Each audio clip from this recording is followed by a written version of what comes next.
Hapo zamani za kale, katika mji mzuri wa Yerusalemu, aliishi kijana mmoja aliyeitwa Danieli. Danieli alimpenda Mungu. Alikuwa amejifunza kuomba, kumtumaini Bwana na kukumbuka kwamba hata maisha yanapobadilika, Mungu habadiliki kamwe. Lakini siku moja, kila kitu kilichomzunguka Danieli kilibadilika. Mfalme mwenye nguvu aliyeitwa Nebukadneza alikuja kutoka Babeli na kuuteka Yerusalemu. Danieli pamoja na vijana wengine kadhaa walichukuliwa mbali sana na nyumbani kwao. Hebu fikiria Danieli alijisikiaje? Alikuwa anaacha mitaa aliyoizoea, watu aliowapenda na mahali alipokuwa akimwabudu Mungu. Safari ya kwenda Babeli ilikuwa ndefu. Danieli alipofika huko hatimaye, aliona kuta kubwa sana, majengo mazuri, mitaa yenye shughuli nyingi na jumba la kifalme ambalo halikufanana na kitu chochote alichowahi kuona. Sasa Danieli alikuwa akiishi katika nchi ya kigeni. Lakini Danieli alijua jambo muhimu. Ingawa alikuwa mbali na nyumbani, hakuwa mbali na Mungu. Mungu bado alikuwa pamoja naye. Danieli na marafiki zake Hanania, Mishaeli na Azaria walichaguliwa kufundishwa ili watumike katika jumba la mfalme. Walipewa majina mapya, walifundishwa lugha mpya, walijifunza desturi za Babeli. Na kila siku, chakula na divai kutoka mezani pa mfalme vililetwa kwao. Lakini Danieli alijua kwamba kula chakula hicho kungeenda kinyume na uamuzi wake wa kumheshimu Mungu. Danieli alikuwa na uchaguzi wa kufanya. Angeweza tu kufanya kile ambacho kila mtu aliyemzunguka alikuwa akifanya, au angeweza kubaki mwaminifu kwa Mungu kwa utulivu. Danieli hakupiga kelele, hakukasirika, hakumtukana mtu yeyote. Badala yake, Danieli alizungumza kwa heshima na yule afisa aliyekuwa akimhudumia. "Tafadhali," Danieli akaomba, "turuhusu tule mboga na tunywe maji kwa siku 10.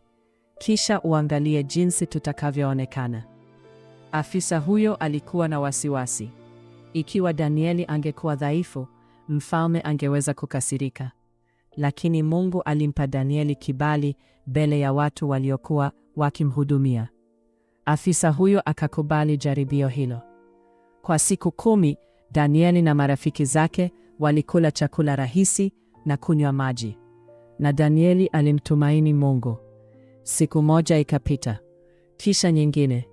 Danieli hakujua hasa nini kingetokea mwisho wa zile siku 10.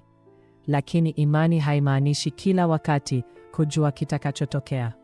Wakati mwingine, imani humaanisha tu kuchagua lililo sahihi na kumtumaini Mungu kwa yale yatakayofuata. Mwisho wa zile siku 10, jambo la ajabu lilikuwa limetokea.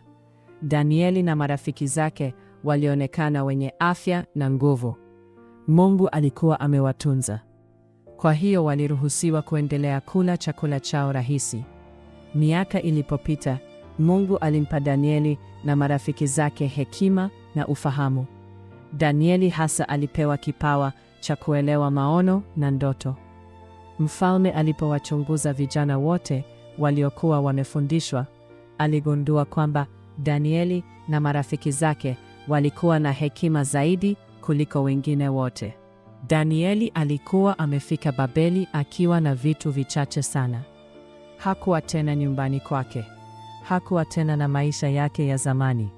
Hakujua maisha yake ya baadaye yangekuwaje. Lakini bado alikuwa na Mungu. Na hilo lilitosha. Ujasiri wa Danieli haukuwa wa kelele. Ulianza na uamuzi mmoja wa utulivu. Nitabaki mwaminifu kwa Mungu. Wakati mwingine nasi tunaweza kujikuta katika maeneo ambayo hatuyazoei.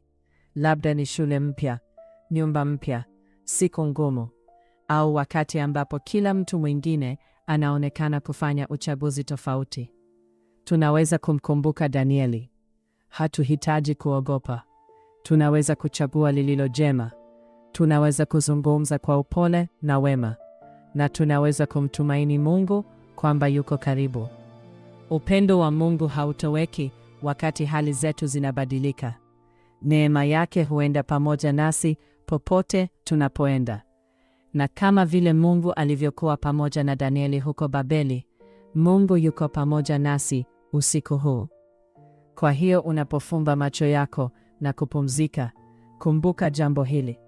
Huwezi kamwe kuwa mbali sana kiasi kwamba Mungu asiweze kukupata. Hauko peke yako kamwe unapokuwa mahali papya. Na kwa msaada wa Mungu unaweza kuwa na ujasiri wa kubaki mwaminifu. Sala ya kabla ya kulala. Mungu mpendwa, asante kwa kukaa karibu nasi popote tunapoenda. Tupatie ujasiri kama wa Danieli ili tuchague yaliyo sahihi. Tusaidie kuwa wema, waaminifu na wapole hata wakati mambo yanayotuzunguka ni magumu. Asante kwa upendo wako, neema yako na ulinzi wako. Tusaidie tupumzike kwa amani usiku huu, tukijua kwamba uko karibu nasi. Amina. Usiku mwema. Mungu akuzunguke kwa upendo wake mpole na akupe usingizi wa amani usiku huu.